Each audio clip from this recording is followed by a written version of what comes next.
Our discussion forms part, who will introduce our guest Tipperary senior football captain, won Munster title.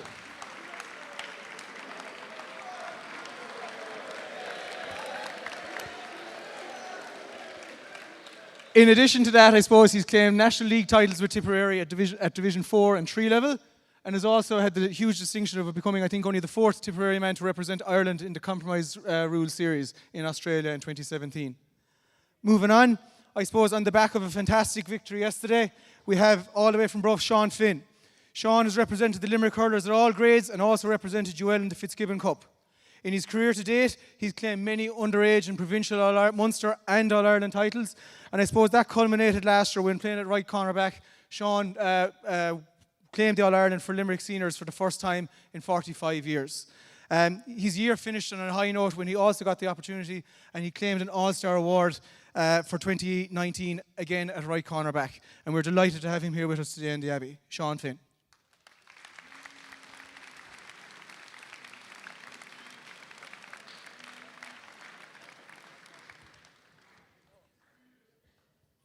Next up, we have a twice All-Ireland winning All-Star winning Camogie player who represented her club Castlegar and County Galway.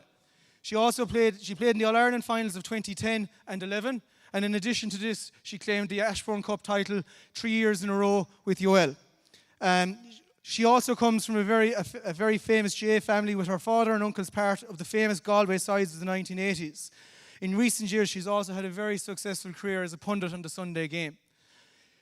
Off the field as well, she's also been successful and is head of the apps for Northern Europe with Google, and is also the founder of Body and Kind, an event for women with a focus on health and fitness. Another guest for us today is Aislinn Connolly.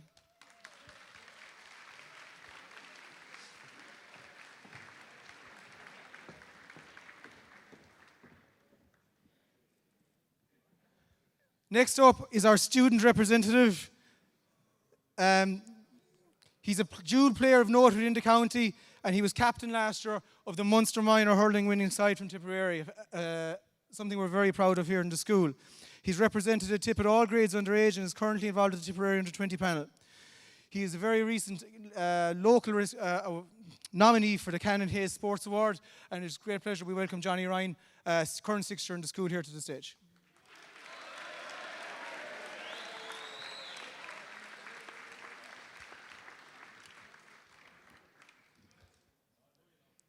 Next up is our current school principal and current manager of the Limerick senior hurling team.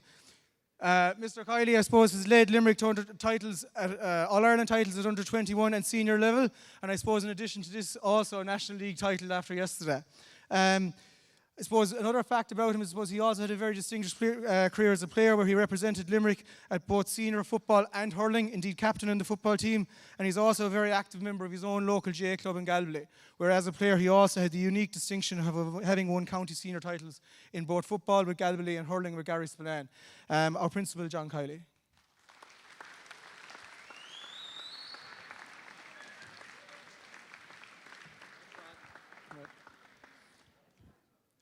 The last of our guests today, again, another huge name within the association. We're very honoured to have him with us here today. He's a former underage dual star with Cork and is a Fitzgibbon Cup winning manager with Mary I. He's a manager who is regarded as one of the best young and up-and-coming managers within the game, and he's currently studying law and accounting student in UL as well, just to show that he's successful on and off the field. Our final guest today is Jamie Wall.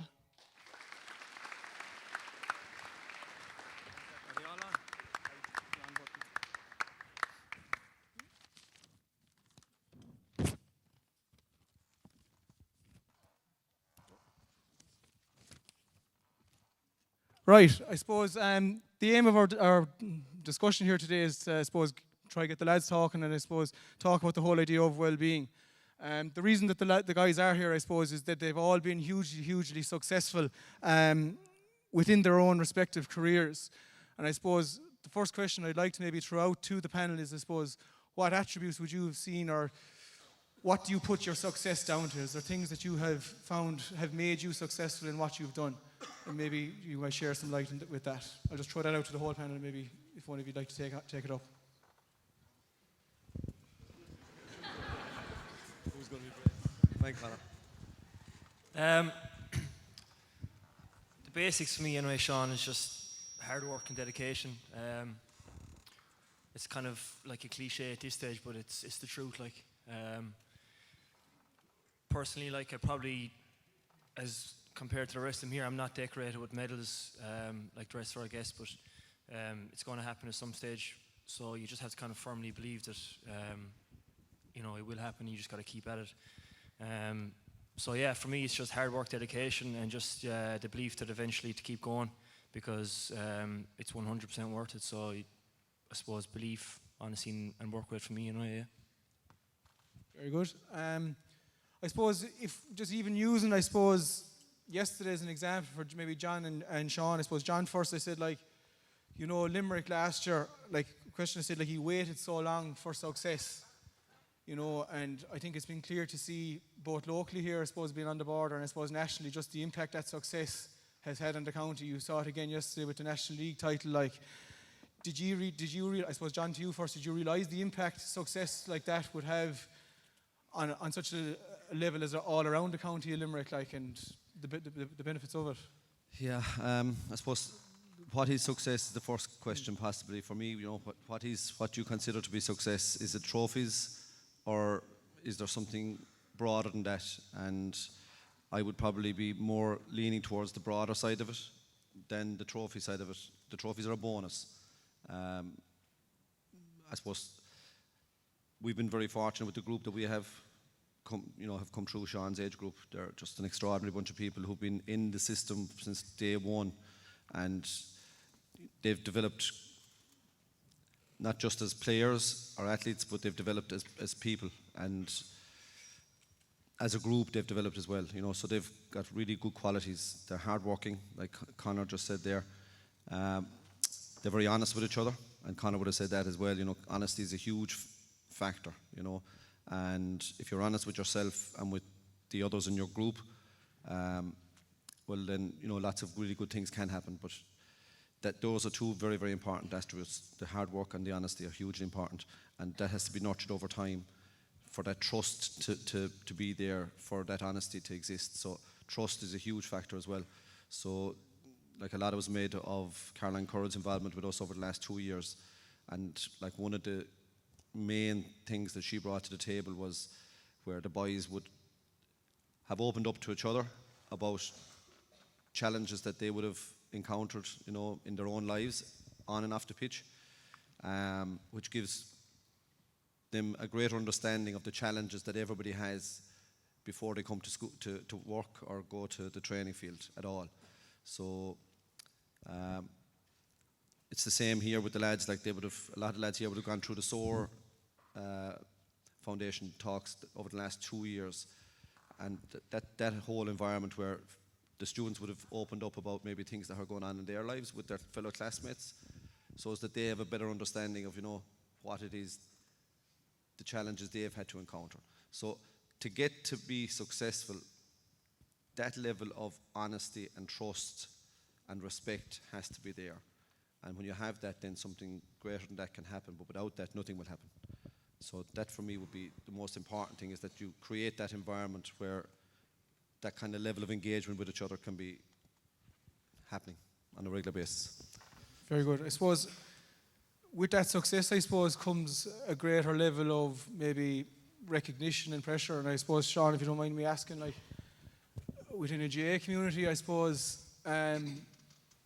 people would have been aware of you, let's say, like within the Limerick GAA fraternity, and I suppose the wider GAA community around, they'd know maybe who Sean Finn was or who Declan Hannon was. But do you now find yourself like that Sean Finn and Garrod Hegarty and Aaron Galland, they're now household names within Limerick, obviously as a result of that success, and how do you find dealing with that? Or yeah, I was going back to what John was saying. I'm lucky enough to be a part of a group with Keane and Barry Nash, Tom Morrissey, these lads.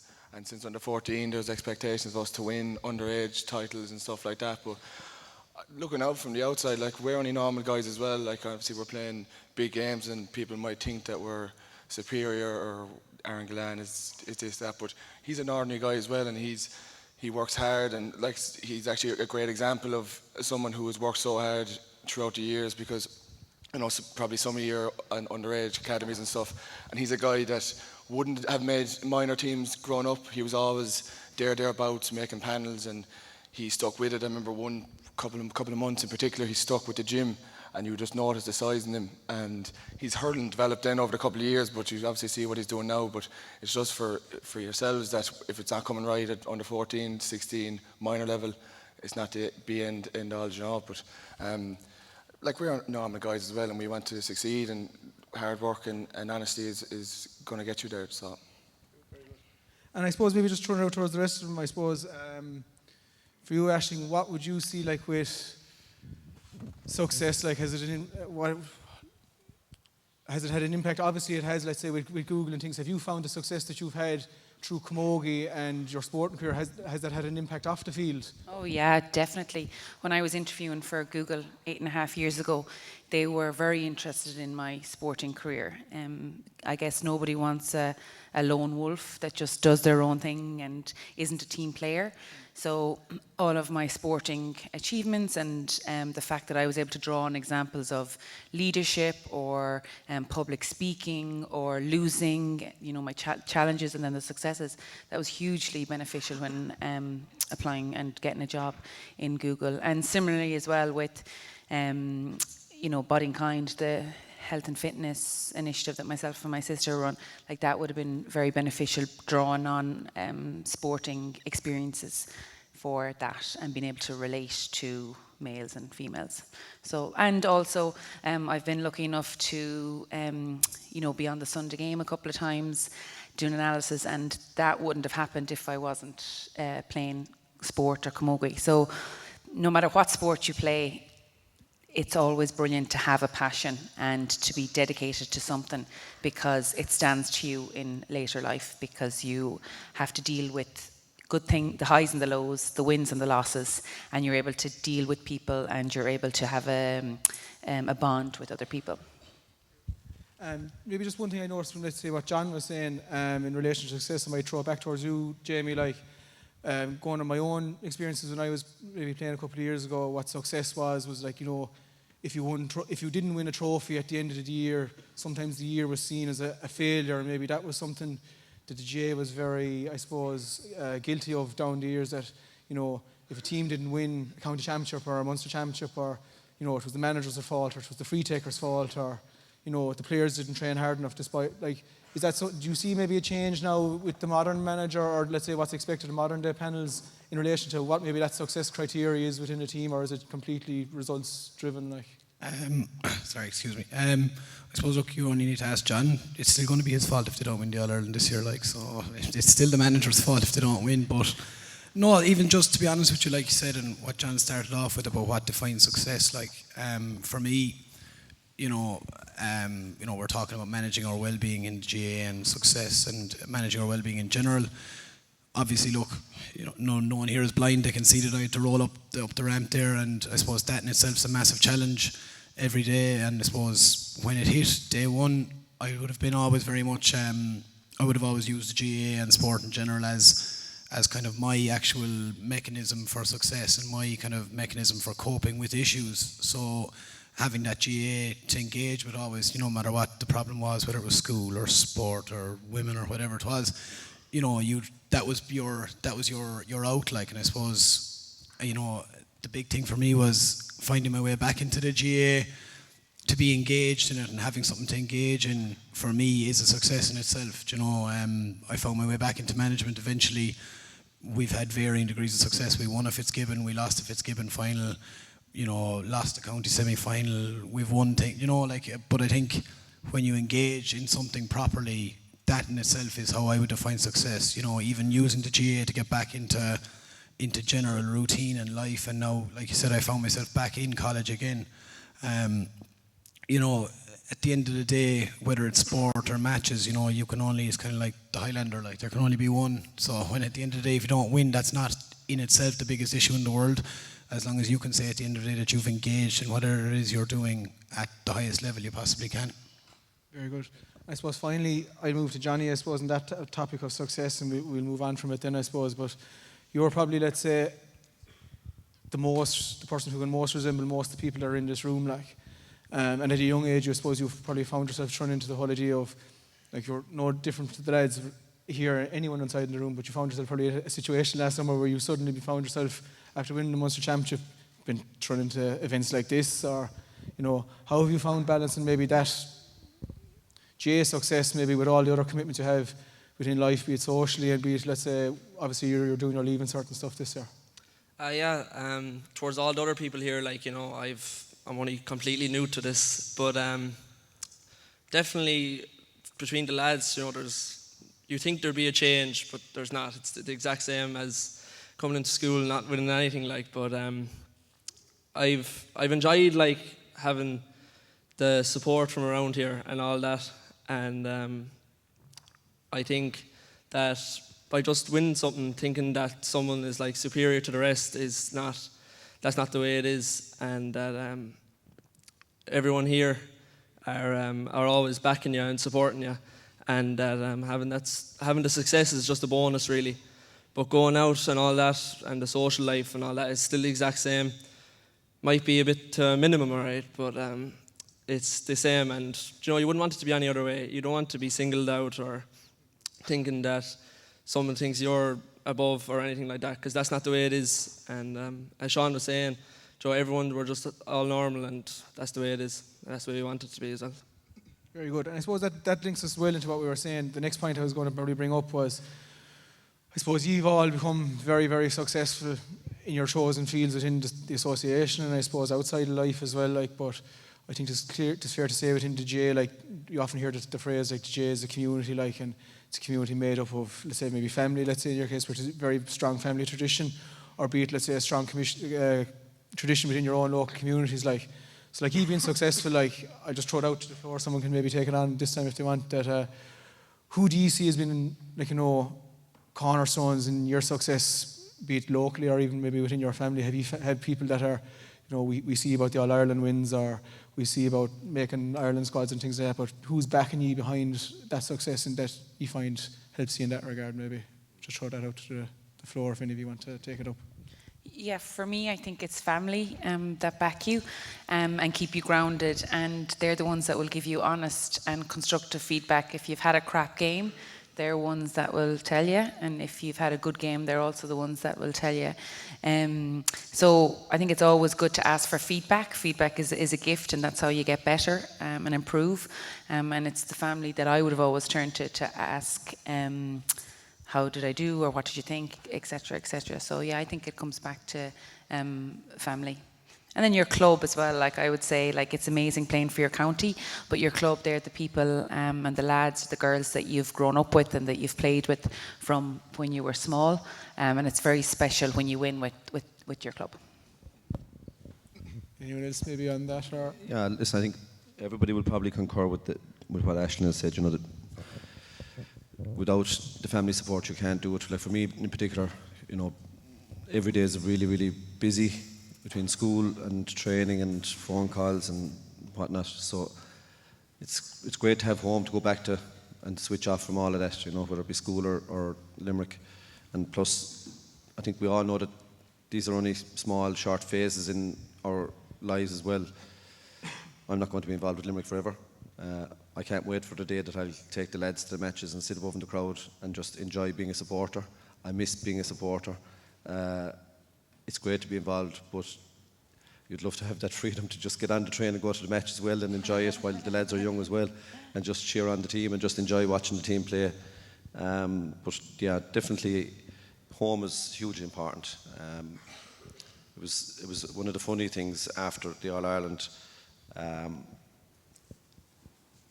You know, I was walking with my father one evening, and he's obviously shoving on in his 70s now, but when I first looked to take on the job, I had said it to him beforehand, you know, what would you think if I went down this road?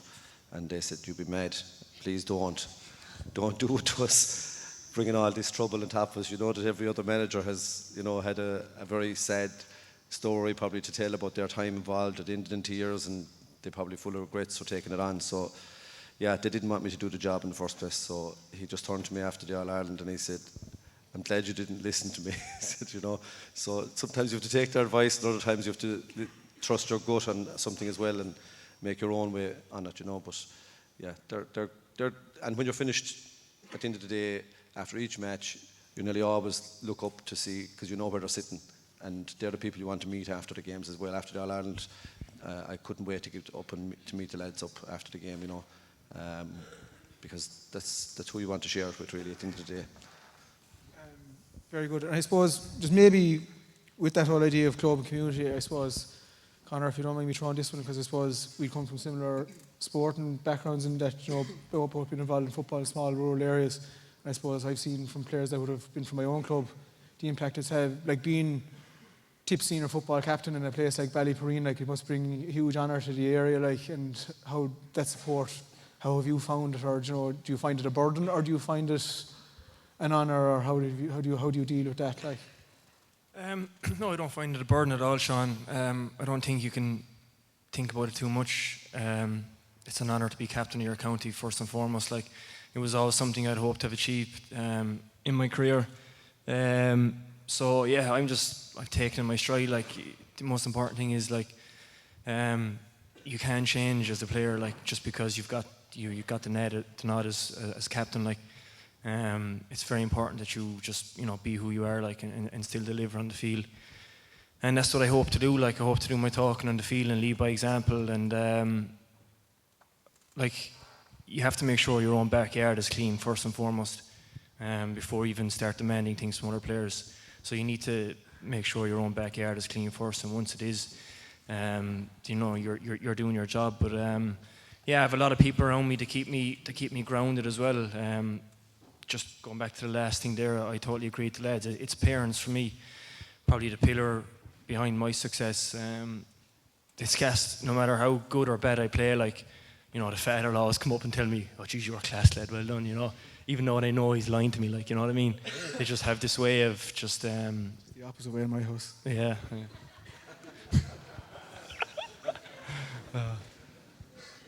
I'd agree. Yeah, no, it's just... like, in their eyes, you know, you can't do no wrong, like, and even though I know they're lying to me after games when we've played poorly, like, it means an awful lot, you know. So yeah, it's good. Look, I come from a similar place like yourself, rural areas, so you know, it's great to meet the locals, you know, of a Sunday morning there after a match or whatever. It does bring an awful lot of pride to the place, especially from, you know, small places like you and I are from. So yeah, it's great. It definitely gives a buzz to the people around the village. Yeah. I suppose with that, like a role like that, throwing it out maybe to the rest of the boys in the panel maybe on it, like, it's fair to say with your success, maybe whether you know it or not, you've probably become role models in itself. Is that a title that fits well with you, or do you see responsibility within it, or? I suppose a role model, I suppose you have to be aware, you have to carry yourself a bit better maybe and be conscious of what you're doing, but I think we've probably grown up and you're naturally enough looking after yourself anyway, so it's nothing different. But going back about support, I think you have to back yourself in a lot of these things as well, you know. Like, your parents are going to back you, no doubt, and your friends, but you have to believe in yourself as well. Obviously, going out playing big games, there's fears and doubts, and those nerves are based on fear, and you're afraid to make a mistake. And I know myself, I made loads of mistakes yesterday, but I survived and we won. But you're one looking back in the game wondering why you were so nervous, because those mistakes are going to happen. But I think you just have to back yourself in a lot of these things as well. Like your parents, I'm saying again that they do support you, but I know myself, if my father tells me I played well, and if he says nothing, that I didn't play too well. And a lot of the time he you know, when he says a good thing, that he means it. So going back, it is nice to go home and relax around those after big games as well, because they know when you're comfortable, and they'll be behind you when you lose, you know. Yeah, and I would just say, to build on that, like, for all of you, that confidence is absolutely everything when you go out and play a game or whatever it is, your passion. And the mind is like another human being inside of your head, and it doesn't matter how skillful you are or how good you are, but if your mind is telling you negative thoughts, that's going to seep into your body, and you will be more nervous on the pitch, and you will make more mistakes. So I'd encourage you, if your mind is doubting yourself or saying, oh, I'm not good enough to be here, or I'm really, really nervous, you know, block that out and start telling yourself positive affirmations and positive sentences, because that will really help then when you go out onto the pitch. Because if you're confident, you know, you might be out in the backyard or at the wall ball with your brother or your sister or your friends, and you feel you've got all this confidence and your touch is amazing and you're catching these amazing balls, and it might not work then when you go out into the pitch. But if you keep telling yourself, I'm going to be brilliant when I go out here, I am the best, I deserve to be here, all of those kind of positive thoughts will help you to play better. So confidence is a huge thing.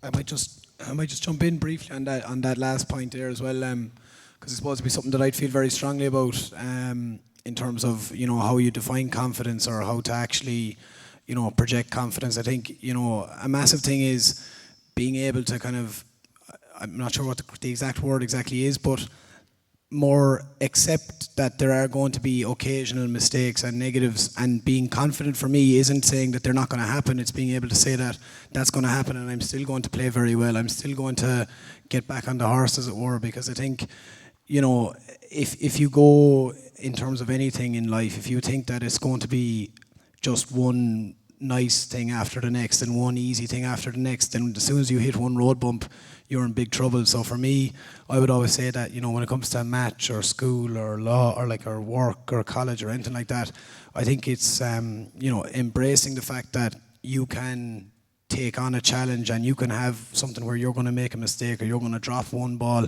And being confident for me is being able to put the drop ball to one side, not just saying, oh, I'm not going to drop any balls, because if you say I'm not going to drop any balls, invariably the first ball you drop, your head kind of goes, oh, I said I wasn't going to do that, and now I've done it. You know, just for me, I suppose a massive thing with confidence is being confident enough to accept that, you know, there's no such thing as perfection, but that as long as you are able to embrace making that mistake, or, you know, even in a wider context, I think, you know, we're here talking about well-being this week. I think a massively important thing isn't thinking that everything's always going to be rosy in the garden. It's thinking that I can actually have a bad day and I can just say, do you know what, that was a bad day, and it's okay to say that was a bad day, and there are bad days, and you just say, right, move it on. I think for me, that's something that's massively important when it comes to confidence or well-being or whatever you want to call it. Whatever way you want to slice it, it essentially boils down to the same thing. It's that comfortability with yourself to actually, whether, like I said, whether it's life or sport or work or whatever it is, accept them small negatives and then move things on in a positive direction. Yeah. Just to build on that as well, actually, do you know, everyone here is going to want to have goals, and do you know, as Jamie was saying, not every day is going to be a good day. So if you're there and people are going to be bringing you down and all that, you need to surround yourself by the positive people that are going to help you achieve them goals. And when the bad days happen, you push them to the side and just keep going, trying to get to where you want to.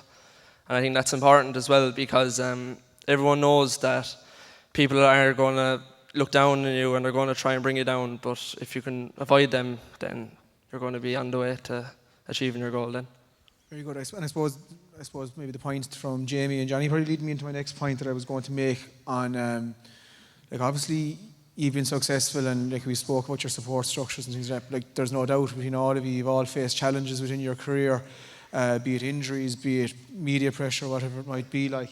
But I suppose it was something that came into my head with, I saw a recent episode with Jackie Turtle and Laker Gale, and he spoke about the role that he had said with speaking with, you know, his second name escapes me, brother, I think it was O'Connell from St. Kieran's, and, you know, obviously the work that Caroline Curd has done with you, John, has been, you know, like, her work is obviously revolutionary. Like, you look at who she's been involved with, Tyrone, Dublin, Tipperary, yourselves, like, that mental side of it, and like maybe looking at dealing with setbacks, maybe something that Jay didn't do in the past, is just as important maybe as you're running laps and you're being physically prepared. I suppose the whole idea is to be able to deal with that. Would anyone see or have experiences of that in your career, or setbacks that you dealt with?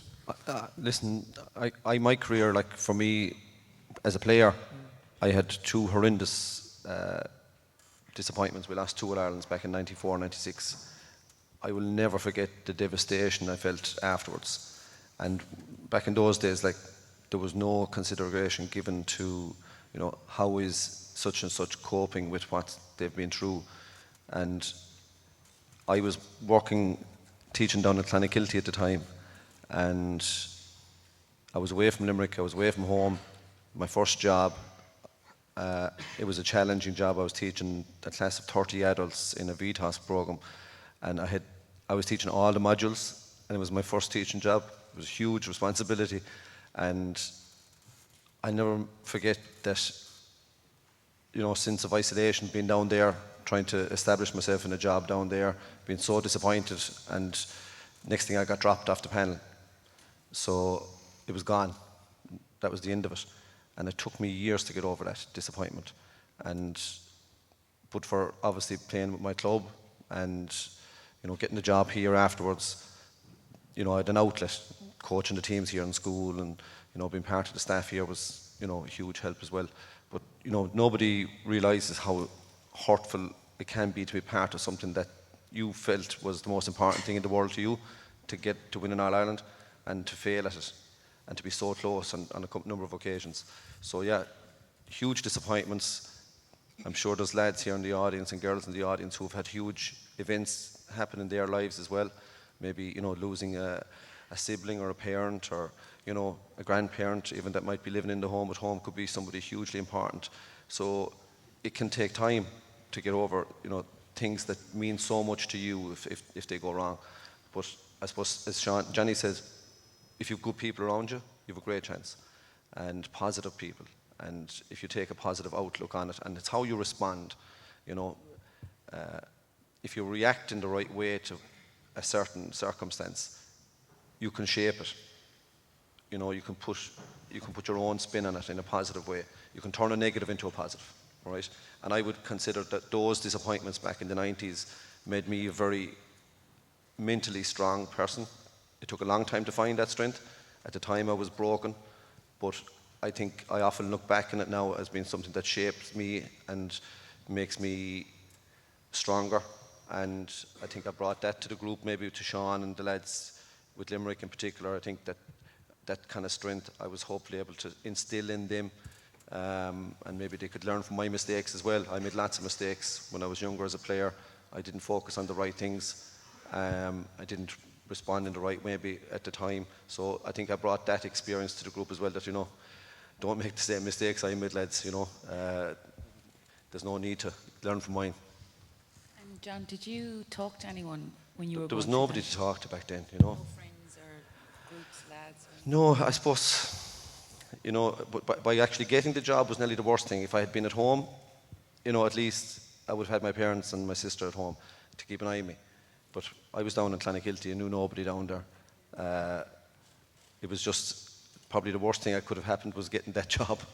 But anyway, listen, I came back the year after and I got the job here, and, you know, that was the start of getting back into my normal routine again. But it just goes to show you that year, that 1 year that I hadn't anybody around me that I needed the most, was a huge loss to me. And, you know, when I got home the year after, I knew it made a huge difference to me. And I suppose on that, I just remember there was an interview there I saw recently, and it was, let's say, detailing the work, let's say, Caroline Curd was doing with Séan maybe, and like, it's something, I suppose, as men are very bad to do, is to talk, and maybe that whole idea, they had a problem that they bottle it up, and, you know, they keep it a secret, I suppose, and things like that. But one thing I've noticed, maybe you could shed some light on it, I don't know if it's true, that Caroline Curd was very proactive in getting you as panel members maybe to rely on each other.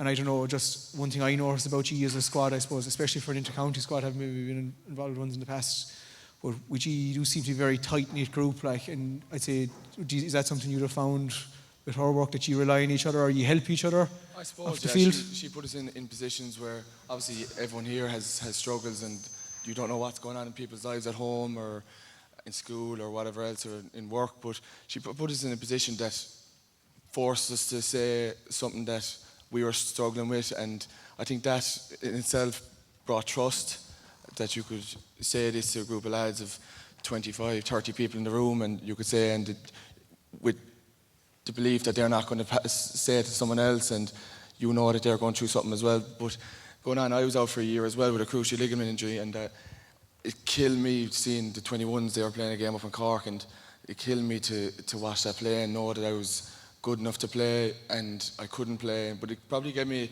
looking back, and it was probably nearly a good thing that I was out, because when you're playing GAA, or if you're playing soccer at a high level or whatever, you're in this bubble. So when you're in that bubble, nothing else matters, only you're playing hurling and you want to do so well in that. But it probably gave me another perspective that I got a chance to, well, I was always Sean, I relied on hurling and it was my outlet.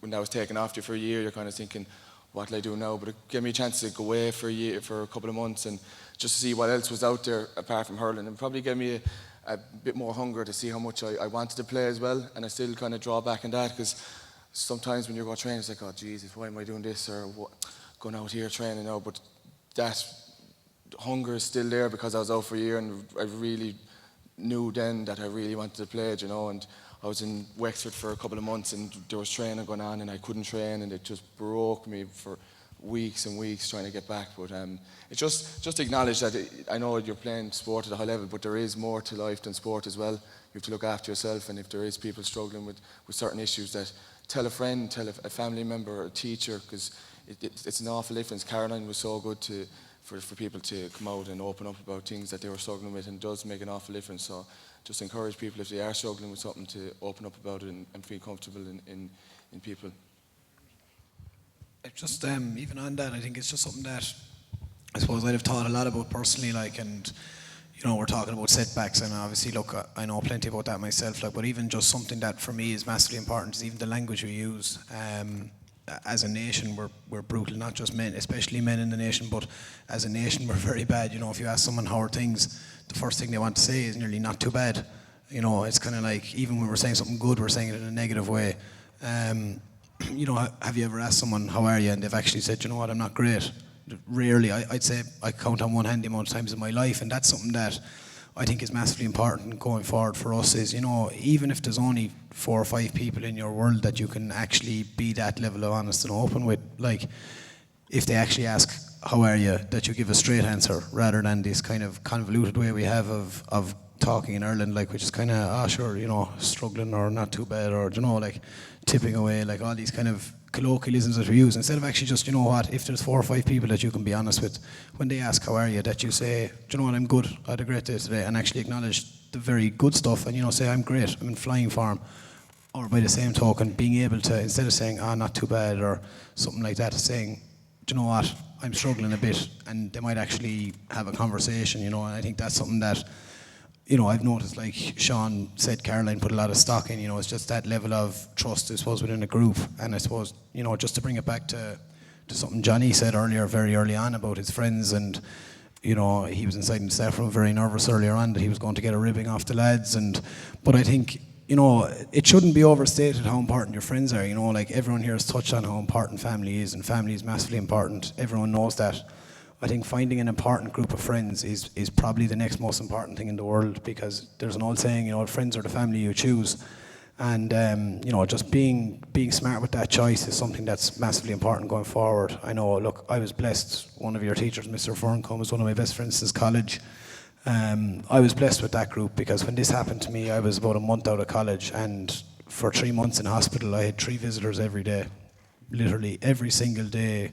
I had 3-4 people coming to visit me, just trying to, you know, drag you through things. And I think that was probably one of the most important things for me. So, like, you know, finding that group that you can be honest and open with, and then being honest and open with them, are 2 of the most important things you're ever going to do for your sporting career, for your life in general, because it all feeds into the same thing at the end of the day.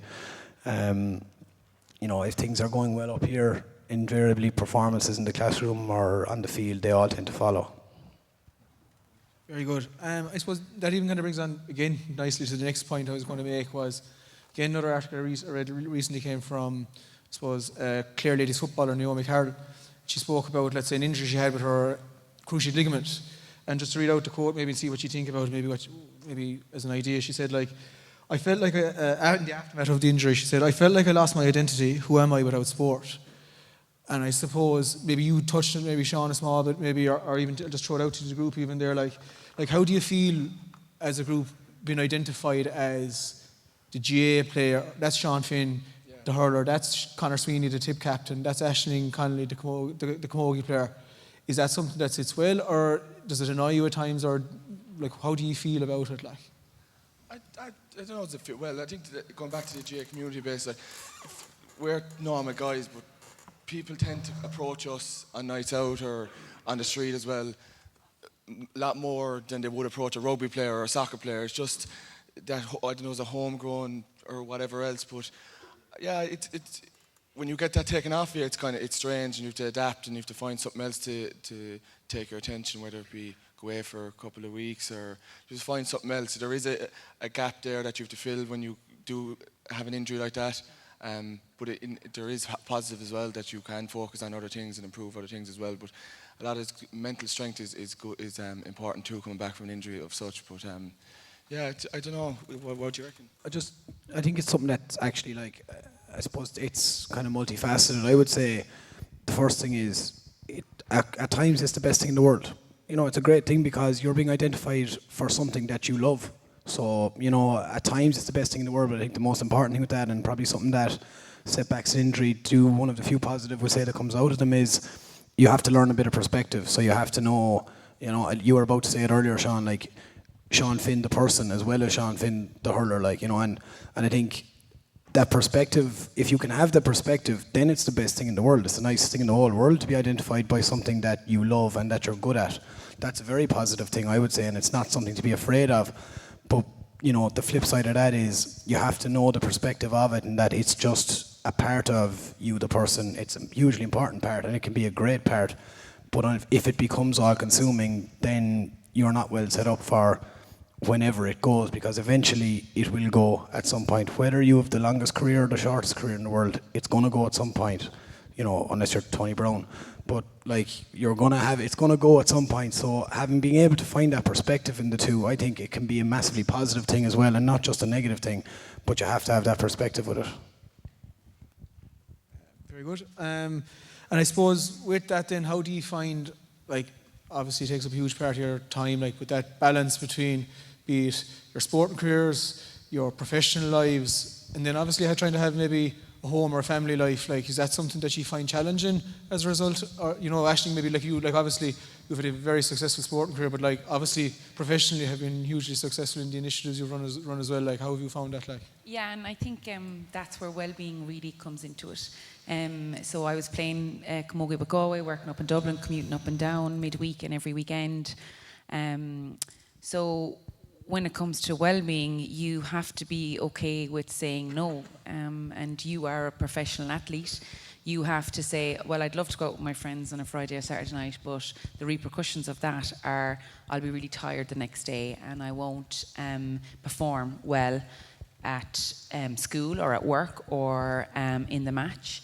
You have to eat right, because if you're not eating right, you're not fueling your body right. So there are sacrifices that you have to make if you want to be the best, or if you want to go the extra mile. But I always, because I loved GAA and loved Camogie, I never saw it as sacrifices.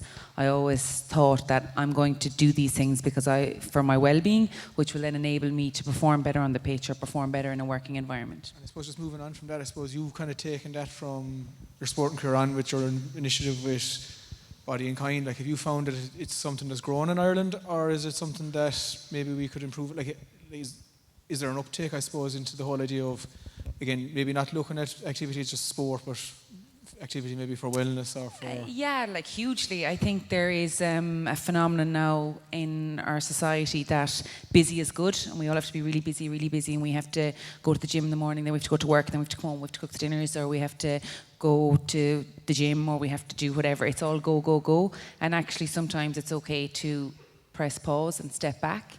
And for your well-being, there's things that are hugely important, from things like making sure that you're sleeping okay, making sure you're talking to your friends if you feel down. It's okay, very much what Jamie was saying, if you feel like you're having a bad day or if you feel crap, to talk about that. So yeah, I see that there's a huge appetite for it. I might throw that towards Johnny then as well, like that work, work training and I suppose school balance, like, you know, because I suppose 'tis something probably all of us that are a bit older on the panel here, we've seen, let's say, maybe that age of 18, 19, 20, between getting caught between maybe county training and club training and school training, and then you're thrown in the whole idea maybe of a leaving cert or college exams. Like, is it, like, obviously it's challenging, but how have you found it? Oh no, yeah, definitely it is challenging. You know, you're put pressure from every side. You're from school, training, club, even the parents sometimes getting onto you about different types of stuff. You have to find a balance, and you just need to kind of maybe plan ahead and know your limits and know what you're going to be doing. It's important because if you fall behind on one thing, it's going to affect another. So it's important to, like, if you're not going to get out training, you know, you're not going to perform in the field, and if you're not going to be performing in school, your grades are going to go down. And especially this year, this is the main year, like, I suppose, for myself and for the boys that are in 6th year, that this is where you have to push it on, and it's your final year in school. Well, hopefully anyway, but you have to try your best and just put all the work into everything you do.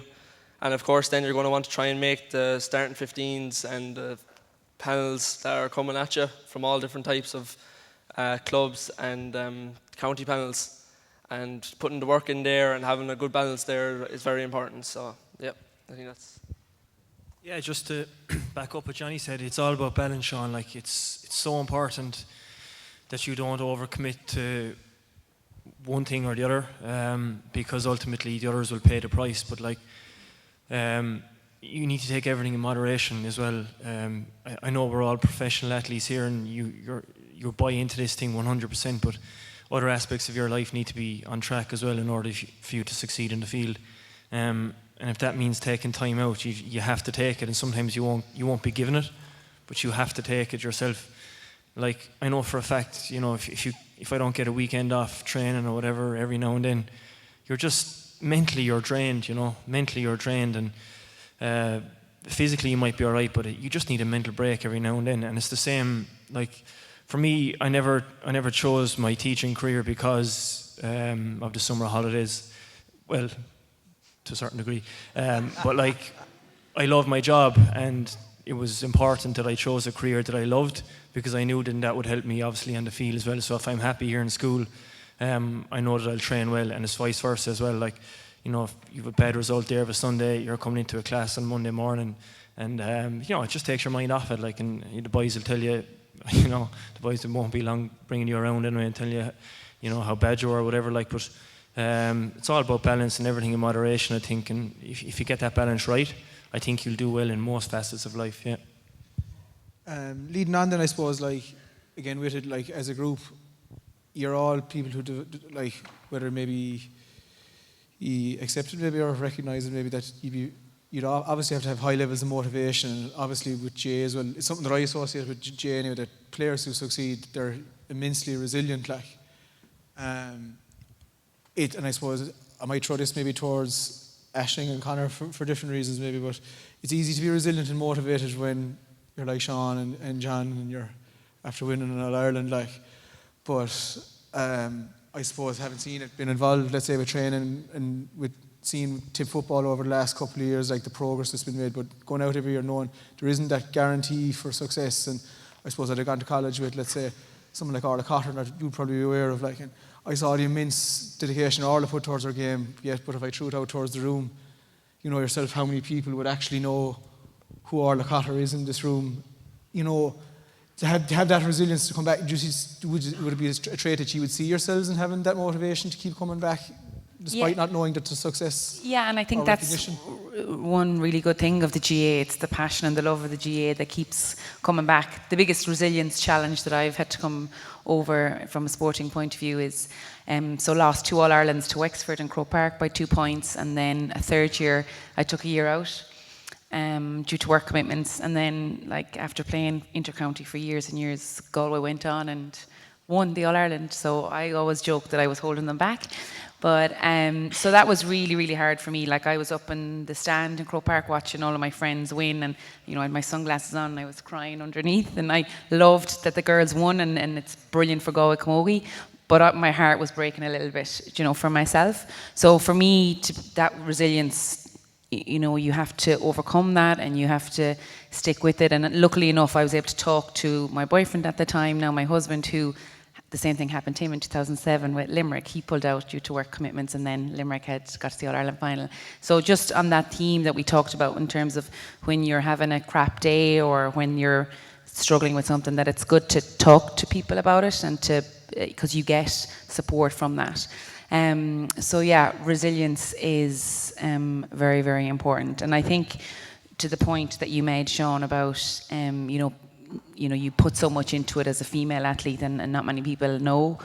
You don't do it for the glory, or you don't do it for the recognition that you may get. You do it because you absolutely love the game and the thrill that you get when you win, when you play well, and then everything else is a byproduct of that. And every opportunity that I've had, been getting it into work or being doing television appearances, has been just a byproduct of the love of the game. So I think if you put lots into it and you show resilience, that you will reap the benefits. And as John said, it might be in the form of medals, and it may not be in the form of medals, but sometimes it's not all about the medals. Yeah, I think it's about belief as well, Séan. You have to just believe that this is your year, and you know yourself. Like, personally, come from Tipperary football point of view, like. And going into my ninth championship season now, like, and we've had some really poor days, but we'd have some great days as well. And you just have to believe every year that it's going to happen. But it's tough. It's tough when you don't come from maybe a traditionally strong county. Which you just have to believe. Like, it's funny there. I was talking to my uncle-in-law last week, and you were chatting away about training and whatever, and how things are going. I said, "That's not going too good. We're tipping away, but we're." Couple of injuries, whatever." And he goes, yeah, sure, stick at that. And he goes, sure, nobody will bake Kerry this year anyway. I'm just there looking at him going, "You joking me? You're my uncle, like, you can't be saying that to me, But that's the way it's seen, like. But you just have to keep going, keep believing that it will be your year, like. And I think that's why we love sport. I think on any given day, anybody can beat anyone. Like we've seen, sport has thrown us some great results over the past, so I think it'll continue to do that as well. Yeah, like, I suppose just the reason I brought that up was, having seen it, like, firsthand, and players like yourself nationally, like, obviously there's such a drive, and this will be the same for all your groups, like, there's such a drive for professionalism, and, like, there's for standards within the sporting career, within your sporting field. Like, have you seen that, let's say, the benefits of it, that drive for success and that drive for professionalism? Has it had a positive effect on you off the field in any way, shape or form, anyone? I think I've learned an awful lot over the last 2 years, in particular 3 years, that I feel I can bring into school. I think what I would have learned from Caroline Curran in particular, working with her, and one-to-ones, the power of a one-to-one meeting with be it a member of staff or a student, that you can sit down and just listen. Maybe a greater understanding that, for every student and every teacher, they have their own lives. They have their own challenges before they come to school at all, and that you need to be aware of that. I think that's hugely, hugely important. But I think the power of a one-to-one conversation is one thing I've taken from the last couple of years. She would have encouraged me to talk to the players on a one-to-one basis, and just sit and listen and see where the conversation goes. Don't go in with any agenda. Just sit down and talk to people. So, I'd often pull a student and just sit down and talk to them on a one-to-one basis. And I find it's a very, very powerful way of talking to people, and you find a great understanding of where they're coming from themselves. And it can be very impactful as well. If you say something to somebody in a one-to-one setting, ask them to do one thing, generally somebody will go away and do that. And I think that's one thing I've learned. But there's no doubt that the drive for this, as you call it, professionalism, is there. Everybody is trying to find an edge on their opponent. It's like school for the lads too, like in the sixth going for points. They know that, I need 545 points to get into physiotherapy or whatever it might be. They know they're in a race to the top as well. It's almost a race to the bottom, if you like, but they have to find those extra points. And every August when we get the results in, people open their envelope straight away. They're not looking at how they did in the subject as so much as they're straight away, that's 70 points, that's 80, that's 100. Okay, have I got my 545? And that seems to be almost all that matters. After spending 2 years studying for their Leaving Cert, sitting those really tough exams and doing so phenomenally well, but yet for them the success is, did I get the course or not? And that has become something that I don't feel comfortable with, really, to be honest about, but unfortunately it's the reality. So the same with the hurling, you know, we're asked, you're being tempted maybe to do things that ordinarily you'd say, listen, there's no real need for us to do that. So you hear of counties that are doing all sorts of crazy things, having their dinners delivered to their workplace, having their dinners delivered to their house, you know, all that kind of thing. But I prefer, and Sean knows it, I like to keep things simple. You know, keep it simple, strip it down. We took out a load of stuff. Sean will tell you, we had an app on their phones that they used to have to fill in the first year. It was there for the previous couple of years, where they used to have to clock in their hours they slept, the food they ate, the calories they ate, when they ate it, how, you know. It drove them round a twist, right? And we were gathering all this information, all this data, but sure, who was looking at it? You know, I didn't have time to look and see how many hours did Sean Finn sleep last night, you know. We heard from a secret source that Sean Finn likes to sleep an awful lot. There's particular exceptions were made for him or something prior to an All-Ireland or something, maybe, if you wanted to. Yeah, but sometimes just simple is best. That's the bottom line, you know. Simple is often the... Come on, Sean, out with it. Come on. Less is more. No, I do sleep quite a bit now. I sleep to like going to games. Like I slept on the way from the bus from the hotel to Croke Park, and it wouldn't bother me at all. I'd nap away for 10 minutes. But prior to the All-Ireland final, I asked for the room. I said, because I wasn't able to sleep in the train. One place I can't sleep, and they were like, "Grand, we'll get you a room." So I went up, and Caroline said, "Look, keep your phone on silent, or keep it off silent." But I actually had my headphones plugged in, so she rang me. I wouldn't be able to hear. So I thought the game was at 3 o'clock. The All-Ireland final, I had no idea. So it was a 3:30, and I woke up 1:45, jumped out of the bed, thinking that the bus is after leaving, and I'm after missing the bus to the All-Ireland final. But I ran downstairs, the lads were only sitting around eating, so I was kind of lucky that the match was at 3:30. But yeah, I sleep quite a bit. Yeah, I suppose, look, we've been, talking about very kind of serious topics, and all, you know, I think we'd all agree, great answers from our panel. We'll just finish off with one section there, but what we'll do is we'll send a microphone around there. If anyone has a question, if they'd put up their hand, we'll try to get a microphone to you in a second, just to open up the floor. But while that's been done, I suppose just to lighten it up a small bit, like we all know Limerick are going to win the All-Ireland hurling title this year. So what we might do is we might just get everybody else's prediction as to who they think might be their closest rivals in the year to come, maybe. So Jamie, we might start with you, maybe. Who do you think will be the main challengers to Limerick this year, or what might will Cork do something? Obviously, I'd love to say Cork will win the All-Ireland this year, but and I'm not plomassing John and Sean. I genuinely think at the moment, anyway, in current form, I just think they're a level ahead of everyone right now. Especially with Joe Canning's injury in Galway, I think that's going to affect Galway long term in the sense that he's a massive part of what they do in terms of not just scoring, he's a massive part of everything they do with the ball, and he's the kind of link player for them there. And obviously he'll be out for the Leinster Championship, and people are saying, he'll be back when they get out of Leinster. But, you know, I would know myself as a manager, and John knows, and you know, from a management point of view, you spend a long time trying to build a pattern of play, and if someone is as central as Joe is to Galway's challenge, not only is he out for that 14, 16 weeks, but it's going to take a while to bed him back in. So I would have probably said at the start of the year, because Galway are the most likely to get out, like I would have personally said that they will get out of Leinster without a bother. Now they're under pressure, and even if they do get out, a massive part of their wheel is only going to be coming back into things. Munster is a massive minefield. If Cork can get out of Munster, I think they're the best place to challenge Limerick. But personally, like I said, right now I don't think anyone's at the same level as they are. To be unfair, I suppose to put John and Sean on the spot, so we might ask Johnny for his opinion on it. I suppose Jamie was saying like Galway would have been definitely contenders, but a big setback for Joe getting that injury. But I think personally Tipperary are their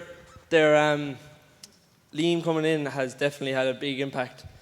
They mightn't have found their form exactly in the league, but I know people are saying league and taking it serious, but I know if you ask John or Sean there, every county's going to take the league as serious, the championship as much as possible. But I have a feeling that it'll be definitely a team from Munster anyway, because I think the Munster championship is just unbeatable at the moment towards the Leinster or any of the rest of them.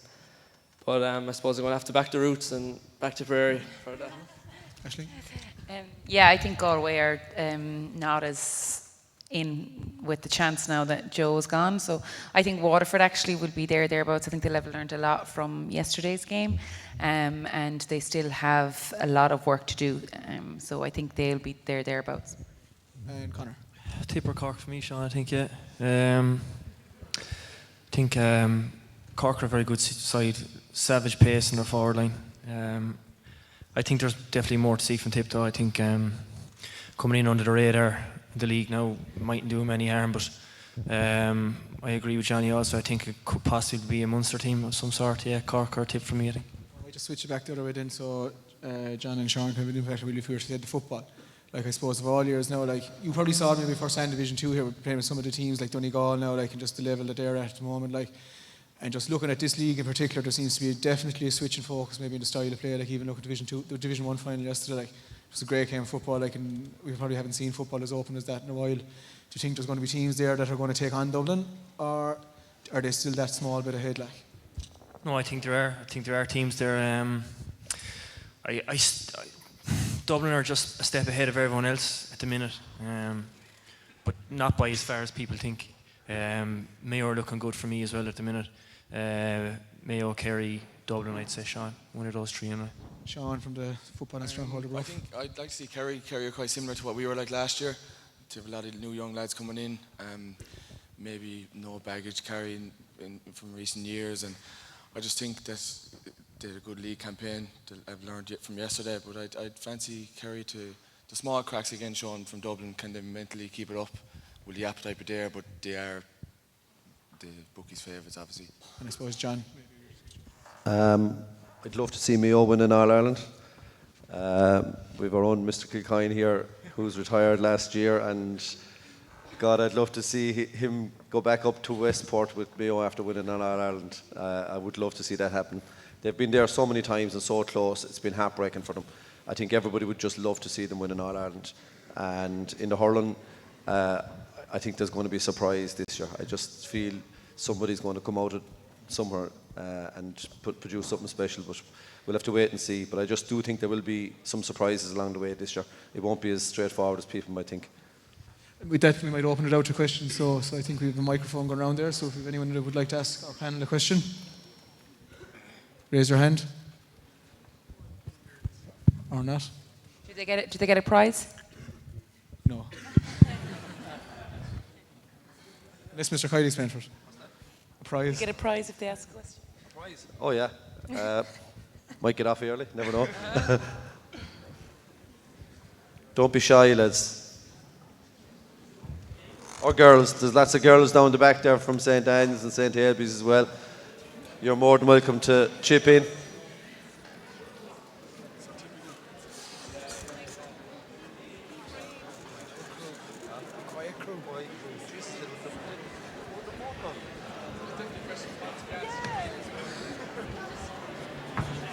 Right, I suppose just before we go, first and foremost, I'd like to thank you all for your attention here today. I would like you to give maybe a massive round of applause for our panel of guests, please.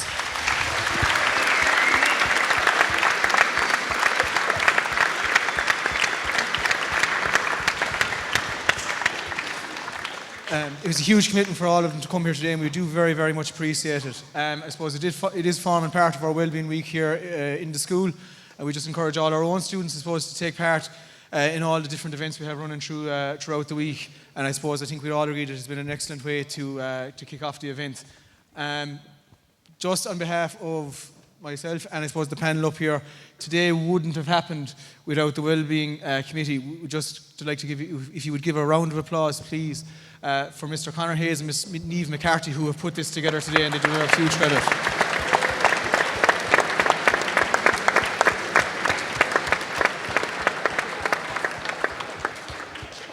Also with that, it would be very wrong of us not to acknowledge the huge work that was put in by our secretarial staff, Ms. Anne-Marie Ruby and Ms. Noel Leahy. Like, they printed tickets, they sold tickets, they got basically all of this off the ground by themselves, and everything here today wouldn't have taken place without their help. So just a quick round of applause to them if possible.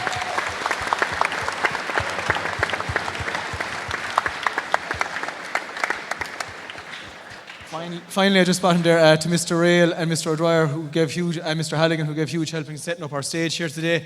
And look, just to thank you all again for your participation today. I think it's been a great success and hopefully something we can continue. Thank you.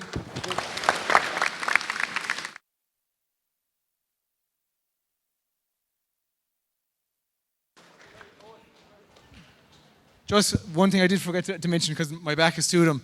I would like to thank all the lads on sound and visual today. Like it's really added to the occasion. And to be fair, like, you know, for a school to have equipment like this for an event like this today, it has really added to it. And just to thank the boys for all their help today with that. Thank you very much.